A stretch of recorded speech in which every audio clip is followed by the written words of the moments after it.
នឹងយើងធ្វើការតឡើងនៅ Windows Server នៅលើ VMware យើងហើយដល់យើងទៅធ្វើការបង្កើតនៅ file មួយ folder មួយមកដែលថា Windows Server អូខេបើវាចង់នេះបាទការតេស្តទេចាំយើងធ្វើការបង្កើត Visual មួយថ្មីយើង right click ទៅវាហើយយកវា file ទៅពាក្យថា new visual machine ចុច next កន្លែងនេះវាបើសិនជាកន្លែងដែលអស់គ្នាមកថ្មីច្បាស់ឲ្យវា tick នៅ installer disk image file iOS ចឹងអ្នកនរគ្នាមិនខ្វល់វាទេអ្នកនរគ្នាភ្លេចយកខលនេះហើយ install the operating system លើថា next កន្លែងនេះផងដែរវាឲ្យយើងជួយរើសតើយើងគោលបំណងដែលយើងមកតម្លើងតើយើងចង់តម្លើងនៅOS ប្រភេទអីចឹងយើងគោលបំណងនៃយើងមកនេះយើងតម្លើងនៅ Windows Server តែ Windows Server យើងប្រើនៅឆ្នាំ2022ចឹងយើងคลิกទៅលើ Windows Server 2022នេះមកអានេះកន្លែងនេះវាមិនអាចថាយើងតម្លើងបានទៅ Windows ទេយើងអាចតម្លើងបាននៅ Linux VMware Order Make អីជាដើមចឹងទៅអូខេតែយើងចុចនេះវាទៀតមកហើយកន្លែងនេះកន្លែងឈ្មោះម៉ាស៊ីនរបស់យើងចង់ដាក់ឈ្មោះវាគេជាយើងអត់កែទេដាក់ទៅ Windows Server ប៉ុណ្ណឹងទេហើយកន្លែង location នេះយើងប្រោះទៅកាន់ location ណាមួយដែលយើងចង់ទុកនៅណាទុកនៅត្រង់នេះខ្ញុំកាត់ folder មួយមកដូរ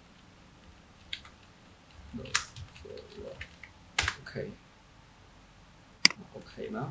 អញ្ចឹងកន្លែងនេះក៏ជាការទុកនៅ file ដែលយើង install នឹងកុំឲ្យវាញ៉ៃពេកអញ្ចឹងយើងទុកថ្ងៃនេះចាំទៅយើងសួរ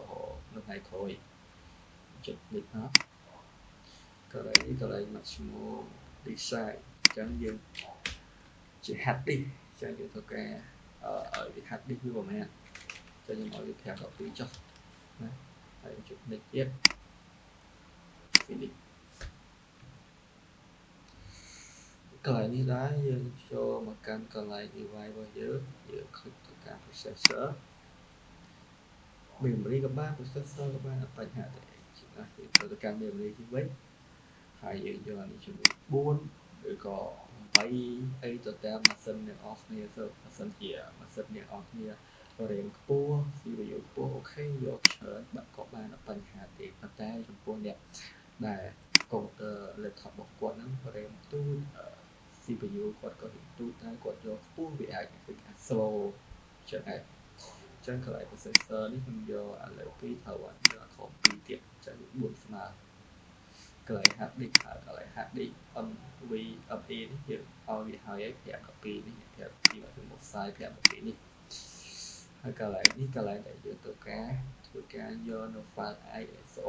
image file យកមក import ចូលហើយយើងចូលមកយើងចូលប្រើ draw file ដែលយើងបានទុកដែលយើងបាន download មកហើយប្រភេទ ISO យើងទុកកាត់នេះសុំទុកOS អូខេហើយ Windows នេះជា file Windows Server របស់ខ្ញុំ2022ចឹងចុច Open ណាហើយយើងចុច click អូខេចឹងយើងធ្វើការ start នៅម៉ាស៊ីនហ្នឹងយើងចុចជាមួយនឹងម៉ាស៊ីនចុចដាក់មកហើយយើងបានហើយ click ចុច start ហើយនេះដែរយើងធ្វើការ boot ជាមួយនឹង VMware CD-ROM CD-ROM នេះអូខេចុច enter មកហើយ press key មួយវាធ្វើការ boot ឲ្យយើងសុបនេះចោលវាញ៉ៃច្រើនពេកអូខេកន្លែងនេះដែរកន្លែងវា Windows Server វា interface វាដូចទៅនឹង Windows ធម្មតានេះដែរខ្ញុំចុចនេះមកទៅអីទេហើយចុច install ណា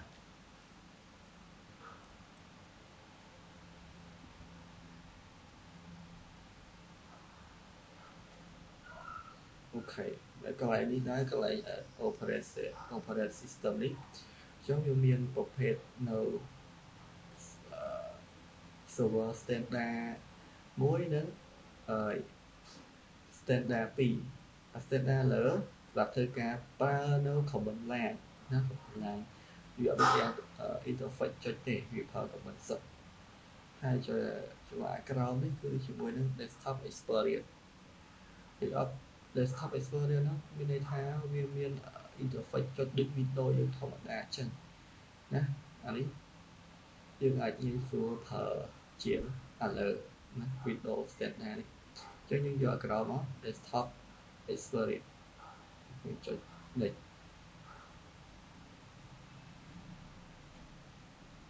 ហើយចុច accept next ទៀតហើយកន្លែងនេះដែរយើងយកពាក្យ custom install នេះអញ្ចឹងយើងអត់ធ្វើការ upgrade install Microsoft Server អីទេអញ្ចឹងបើសិនជាយកលើច្បាស់ណាស់ជាមាន file ពីរជួនគ្នាអញ្ចឹងយើងយកក្រោមមកកន្លែងនេះដែរតែយើងទៅចែក Harrison ទៅឲ្យវាយើងចង់ចែកកន្លែងនេះហើយក៏បានឬក៏យើងចង់ចូលទៅក្នុង Windows ហើយចាំយើងចែកនៅក្នុង Disk Management ក៏បានដែរណាអីទេអញ្ចឹងខ្ញុំអត់ទាន់ចែកទេគាត់ខ្ញុំឲ្យ size វាធម្មតាហើយខ្ញុំ click នេះទៅ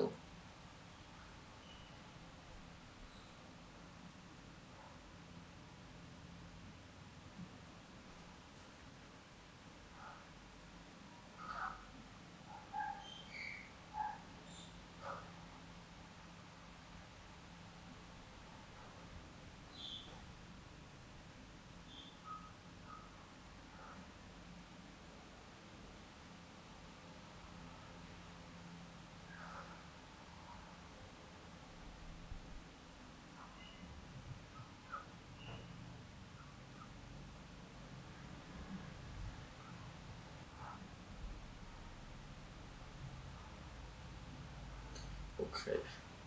កន្លែងនេះគឺតម្រូវឲ្យយើងដាក់ password ជាទូទៅ Windows Server វា user វា default មក administrator បានadmin ហើយស្រាប់ហើយអញ្ចឹងយើងប្រើ password ឲ្យវាមក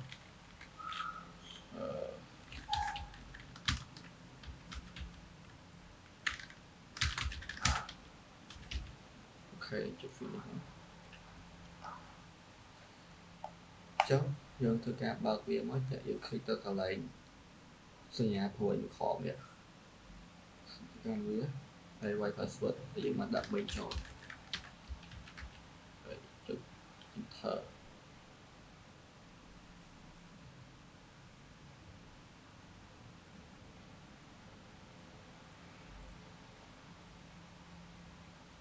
ចឹង Windows Server ជាទូទៅ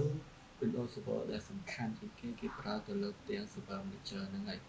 Server Manager ហ្នឹងវាមានតួនាទី control ទៅលើ user ទាំងអស់ណា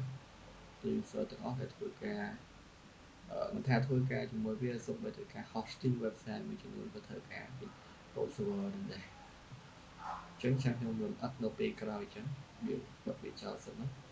អញ្ចឹងយើងធ្វើការធ្វើយ៉ាងម៉េចឲ្យវាពេញ screen នេះអញ្ចឹងយើងធ្វើការ install នៅ VMware tool មួយឃើញ VMware install VMware tool ចូលខាងវាអ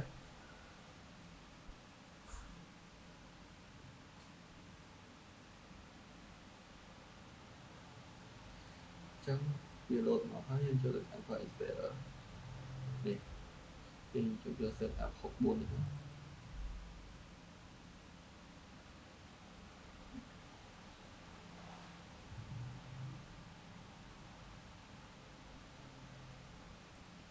ចុច next មកចុចទៀត install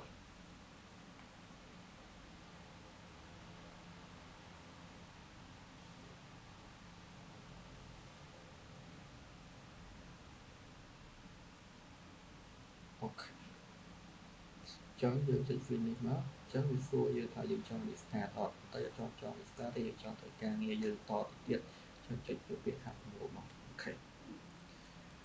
អញ្ចឹងយើងចូលទៅកាន់ server manager យើងវិញ server manager នេះអញ្ចឹងអ្វីដែលយើងគួរធ្វើមុនដំបូងគេអស់យើងចូលទៅកាន់ local server មកច Cho chúng thư cả đô nữa máu sân đồ màu trâu sân vì cho anh cha ở trên tham sủi nó trong bọn nhớ bật ộp bằng có Hà Nội sạch tè thì bằng có Hà Nội sạch tà ok mà ok thì cho việc toàn đô lên mà toàn đều chụp refresh điểm mỗi từ cả bị đồ nhé chẳng nhầm dương thư cả đô đồng màu và sẵn chẳng vì tàu có chăm dương như vậy lúc bắt từ lỡ super manager này bạn cột